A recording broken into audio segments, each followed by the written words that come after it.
Rebels Art, and today I'm going to show you the process for making prints, but with a disclaimer. This is my first time making prints, which is really exciting, so I don't know everything, and I was using a photographer to help, so obviously if you're doing this like bare bones by yourself, it's going to be slightly different. But in my professional opinion, as a 17-year-old high schooler, I think you could do a newer phone, especially one of the phones with like the 3 cameras on it. I think you'll be fine just doing it by yourself, and I think all of the tips in this video apply. This is kind of like a trial and error situation. We are currently on my floor and we're picking out all of the art that's going to take photos of today. I have like a lot of art, but I don't have most of it with me right now. So, because a lot of it's at my dad's house. So I'm kind of just like finding things in my sketchbooks, because a big part of the reason why I wanted to get my stuff like actually photographed is because a lot of my paintings are like really small and they're like in the corners of my sketchbooks, and it makes it really hard for me to like access them and actually take a good quality photo of them because they can't be scanned. I've rambled a lot here. The gist is I found about 30 pieces of art. Some of them were like in little sketchbooks or little photo cards, or some of them were just normal like squared off pieces of art, and I packed them up to go. This was around 10 o'clock, and the reasoning for this is you want to get these shoots done in the morning. We had our shoot aimed for around 11 o'clock because you want the sun when it's right above you for the most part, right? The final photos are not taken in direct sunlight, but the placement of the sun is still really important. You don't want to get these taken later in the day because there's going to be an angle and that's going to cast weird shadows and light's going to reflect weird.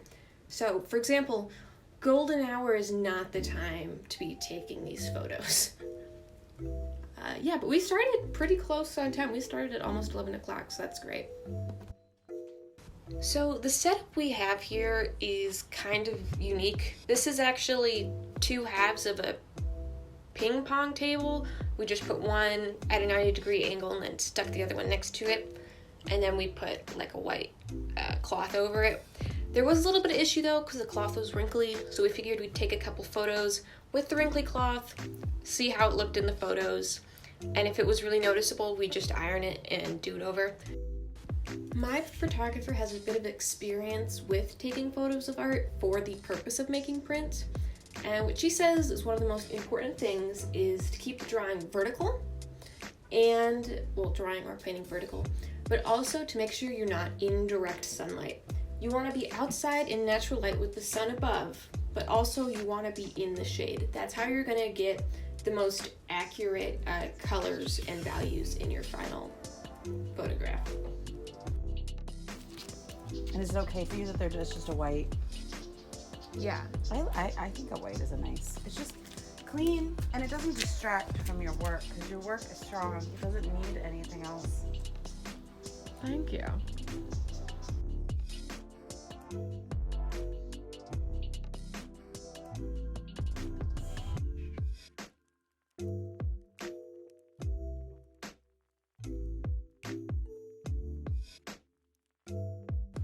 Yeah, so we adjusted some things, ironed the background. We got a new box to hold up the paintings or whatever. That way it'd stand up straight and you wouldn't see it in the back of the photo. But other than that, that's really what we did. Here's a cute little photograph. So for the sketchbook pieces, we had to be a little bit more creative. We pinned the sketchbook open and we kind of put like a booch bottle behind it. That way we were able to get the right angle and keep it standing up. Some of my pieces are horizontal, and so what we ended up having to do is we like actually flipped the entire sketchbook sideways. I don't have any footage of that, but you can imagine. So now you can see All of the 25. 25, that's a lot. Yeah. That's crazy. Okay, so now you can see them. Mm-hmm. It's beautiful.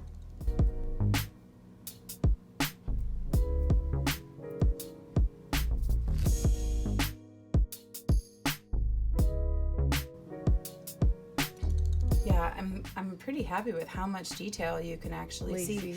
And I try to, let me know what you think, but I'll show you like a before and an after. And I really tried to pull forward some light from behind to like show more detail. Yeah. And stuff. So I don't know if you can notice that.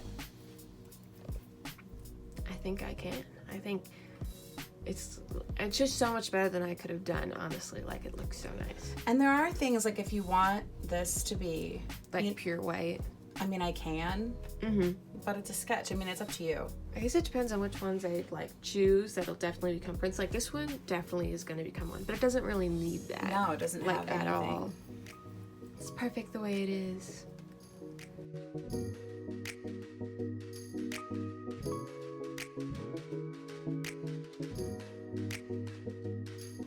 She's so cool. Okay, so there she is. And there she is. Wow. So I'll send you a before and after. But can you see like all the brightness that I kind of drew up? Yeah, and you can into see so her? much more detail now too. Right. And then like depending on the paper could mute it somewhat too. Yeah. So I usually go for trying to pull out as much light as possible because I know it'll be a little lost along the way. But that's also just a personal thing. And that gets saved as a rest. JPEG. So I'm gonna save it at 300 and standard for because we're printing. This is for matte paper. Yeah. Oh, there's so many options. Yeah, this is generally how I do it. But we can look and see what they take.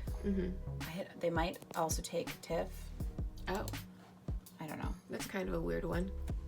Honestly, what I would say for this process is I don't think you should edit them like a ton, maybe a little bit for the edges, but I don't know. But also having someone that has all these resources is very nice, very nice. So this is American Frame. My photographer shared everything to me using Google Drive. So she just shared it right to there, like, so it got sent to my email basically.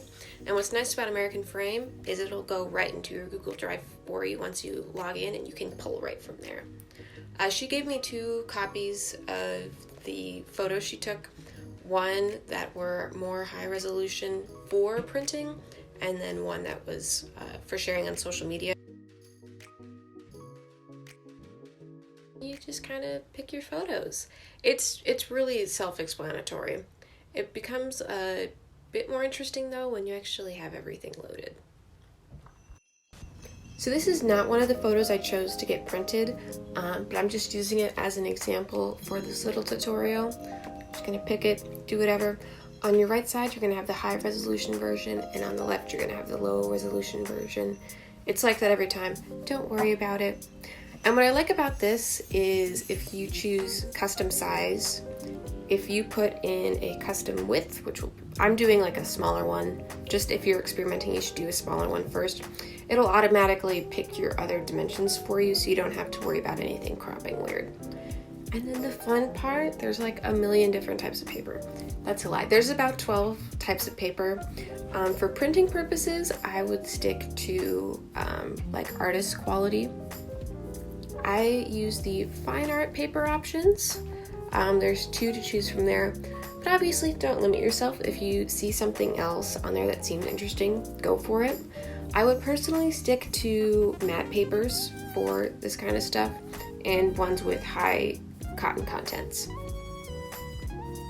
And there you just pick how many you want to do, your quantity.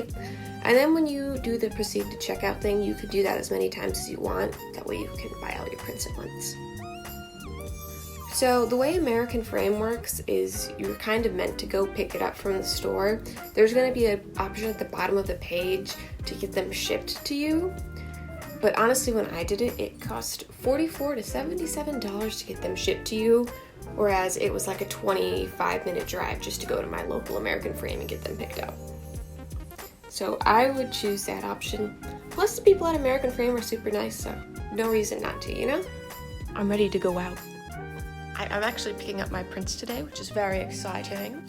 So it took about 4 days for the prints to be made, and I got a little email telling me I was ready to go pick them up.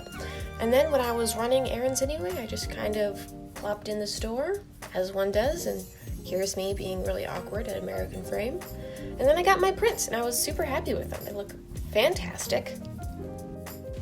In all honesty, I was not a huge fan of the watercolor ones. They look a little too washed out for me personally.